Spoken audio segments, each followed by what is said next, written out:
Hello, everyone. It's Mental Health Awareness Day today, 10th of October. And this is something that is really quite relevant in my life and always has been. And it's something I work a lot with. And so I wanted to talk about it. I think mental health is one of those subjects that is pushed under the carpet so often. It's not talked about. It's kept in this thing of like, you can't see it. So is there anything actually wrong? And I think over the last few years, the abuse that has happened to people by putting us into these situations of lockdown has increased mental health issues hugely. When I was a teenager, I suffered from mental health problems. I suffered from depression and suicide attempts, in a way of trying to cope and understand the world. It was a hard thing as a teenager, having a mum who was terminally ill, and the strain and stress that that brought on to me, but also being someone who was quite sensitive energetically and always had been. Navigating the world can be quite complicated. And so this had a big effect on my mental health, being quite empathic and open and feeling what was going on around me and not having the tools to understand and process all of that. It can be a minefield. So personally, I've been through a big journey with mental health, with my mental health. I lost my mum when I was 21 and my father when I was 30. So, that's also impacted my mental health, not having my parents. And I remember when I lost my mum, being in the grieving process and going to the doctor saying, I need some help, I need some counselling, I need help getting through this. And they just gave me drugs, basically. They gave me I can't remember what they gave me at the time, something like a Valium type thing, just to kind of like numb me. And I took that for a little bit, but I didn't really want to. And then they gave me antidepressants, and I took those for a few weeks. And I thought, nah, I'm not doing this again. Did this when I was a teenager. I'm not taking these things. I don't want these. So I dealt with it myself. I got through it using the tools that I had at my disposal at the time. And when I was a teenager, I put myself into hospital, to help me through um, the depression I was in. And that was amazing because I learned some amazing skills to cope, to deal with depression. And I also learned, what to do when I felt the triggers of it coming on. And then when I lost my dad, I remember my mental health just starting to plummet with the grief. And it was not just the grief of losing my dad, but the compound grief of losing my mum. All of it came up. And again, I went to see the doctor and they just wanted to put me on antidepressants. And I said, no, I just need to see someone. And they managed to get me in with a counsellor who was amazing. It was absolutely brilliant. I had 12 sessions with him, and that was so healing and therapeutic. And so often we just need that support. We just need someone to listen to us. But that's not readily available all the time, someone to listen. Well, it is an expense, but we might not always have that ability. And the NHS has huge waiting lists on any kind of therapy, but I got through it stronger, better. What doesn't kill us makes us stronger, and I feel that in my life I've had quite a lot going on lots of different levels, and it's there to help me grow and move through all of this stuff. And bringing us up to now, my son is suffering with mental health issues, and my middle son, and trying to support him through that. And I've supported quite a lot of clients through mental health issues at lots of different ages, because there's a lot we can do nutritionally. It's not everything. Nutrition is a part of the bigger picture. If you're starting to have mental health issues, look at B12, because that can quite often be a deficiency that links to that. And B vitamins are very much linked to mental health. So looking at your B vitamins, looking at what food you're eating, lots of processed food are going to lower your mood. I've been doing a lot of research on the endocannabinoid system, and this is something that helps with, it works on depression, anxiety, these kind of things. And that so many people are riddled with these symptoms of depression, of anxiety, of stress, because we live in such a world that is exacerbating all of this.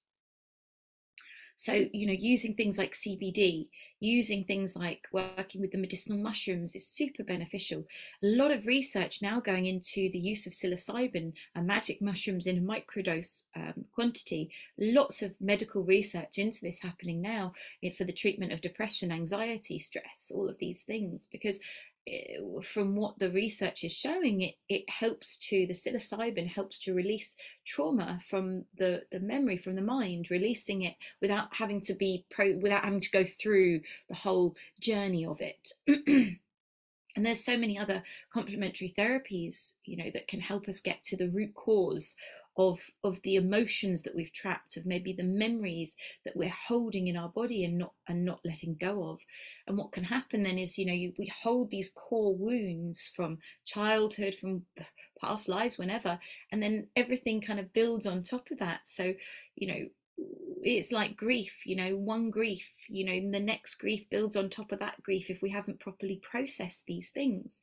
So being able to look at it and have that support is so important.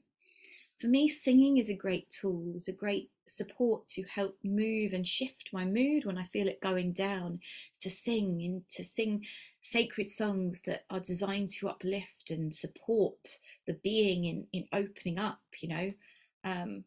Cleansing your space energetically is another really important thing, because again, a lot of people who suffer with mental health issues are very sensitive energetically, so some of the stuff they're picking up isn't their stuff, it's the stuff that's in the field around them. So cleansing your space, you know, incense, smudge sticks, sound is a really good way to shift what's there, so you can actually see clearly what is here, what is yours and what is not yours.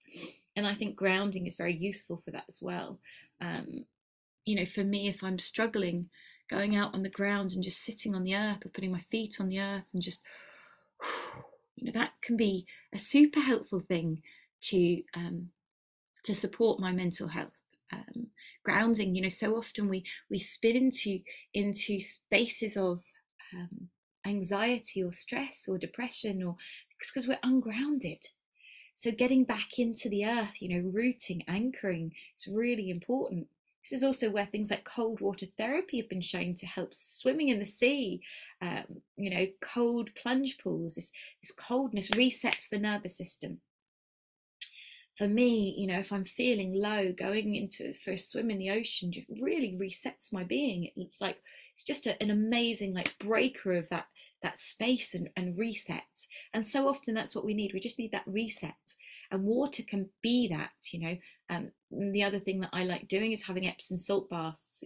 Magnesium is very good for depression and anxiety, but also energetically clearing our field. And you could put some essential oils in. One of my favorites is frankincense for mental health, for supporting that. So putting some frankincense in the bath is a really beautiful thing as well. Or lavender, soothing and calming. So there's lots of different things we can work with, you know, herbs that are very good for anxiety, depression, for supporting mental health, things like lemon balm, passion flower, lemon peel. You know, you can think about these things that are uplifting. So when you smell lemon peel, it's got that zing, doesn't it? So it's that uplifting quality that can shift the mood. So this is a really important thing to think about. Cacao, really good. It's high in something called anandamide. Anandamide is a cannabinoid that we make in our body, and it's the bliss chemical. So it makes us feel happy. And sometimes we're feeling low because we are not producing enough of these cannabinoids in our system, because maybe we don't have enough good fat in our diet, or maybe we're overstressed or overinflamed, and these things affect the body's ability to produce these cannabinoids that can help us to feel happy and calm and reduce anxiety, etc., etc. So when we have cacao, which is raw chocolate, this is high in anandamide, so it's helping support us to feel happier. Which is always good. So that's kind of why I developed my CBD hot chocolate. I was just looking for a tin, but I don't have one right here. The CBD hot chocolate is medicinal mushrooms, CBD and cacao, and a beautiful, easy to take hot chocolate. So that's a really good support for mental health. I find it very useful for my mental health. You know, as I mentioned, my son is going through quite a lot. For the last few years, he's been going since lockdown. It really caused a lot of problems for him. And obviously that has an impact on everyone within the family unit. So it has definitely impacted my mental health hugely. And thank God I've got tools to help me and support me. Otherwise, I don't know how I'd be doing it, you know. I really don't. But I've got the mushrooms to support me. They're adaptogens to help me reduce stress in my body, to help me feel more balanced. I've got the CBD, which is working on my endocannabinoid system. I have cacao. I've got a beautiful cacao. I've got my cacao drink here, which is my CBD. Well, this is my Awaken, actually, I'm having right now. So things like that, you know, drinking good water from beautiful cups like this, you know, so I'm charging my water internally. You know, working with these tools, having a good diet. You know, so often when our mental health starts to go, we turn to the junk food as comfort. But this actually exacerbates the situation so often. So if we can turn to comfort food that is good for us, like a cacao drink, like yesterday at an event, I made a lovely raw chocolate mousse for everyone. You know, these things are comfort foods, but they're not junk comfort foods. So they're actually things that are going to be supporting our mental health. So the raw chocolate mousse has avocados, bananas. Avocados are a good fat, so a good way to help us produce the cannabinoids to help us feel balanced. Bananas are a good source of dopamine, which helps us feel calm and relaxed.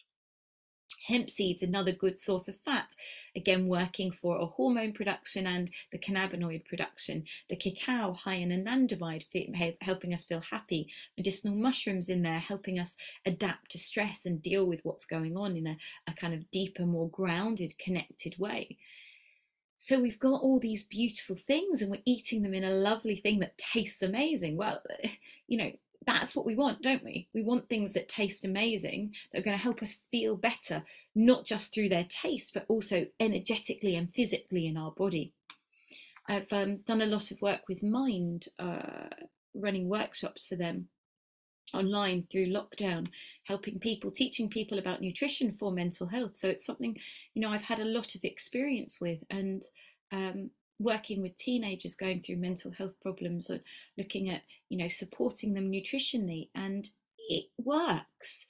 It's not the only thing that works, and I think nutrition as part of a bigger picture is a really important part. But you know, another part of it is probiotics, helping your gut be in a good space, because we make our neurotransmitters, a lot of them in our guts. So serotonin, which is again a neurotransmitter for our mood, it's not made in our brain. Most of it's made, or some is, but most of it's made in our gut.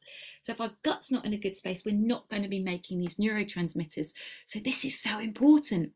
You know, it's a massive subject and one that is so close to my heart. And that's why I want to help people as much as I can. You know, why I do this work is to help people. And I've seen the results. I've seen the results of helping people shift, including my own family.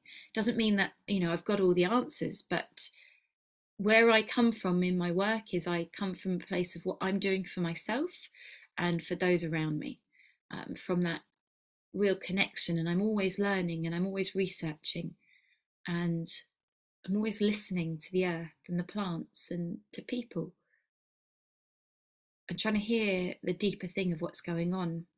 But ultimately, a lot of mental health problems come from a lack of self-love, not feeling good enough, not feeling worthy. And that then is reflected in food choices, because ultimately food is about nurturing. So if you don't feel deserving of nurturing, then you're not going to make those choices that are going to support that love. But it's a bit of a chicken and egg scenario. If you can kind of fool yourself and get yourself the good stuff in, then it's a form of self-love, and it starts the whole process, because you start to feel better physically. So you have more energy to then commit to looking at the deeper things. You feel held to be able to dive into these things.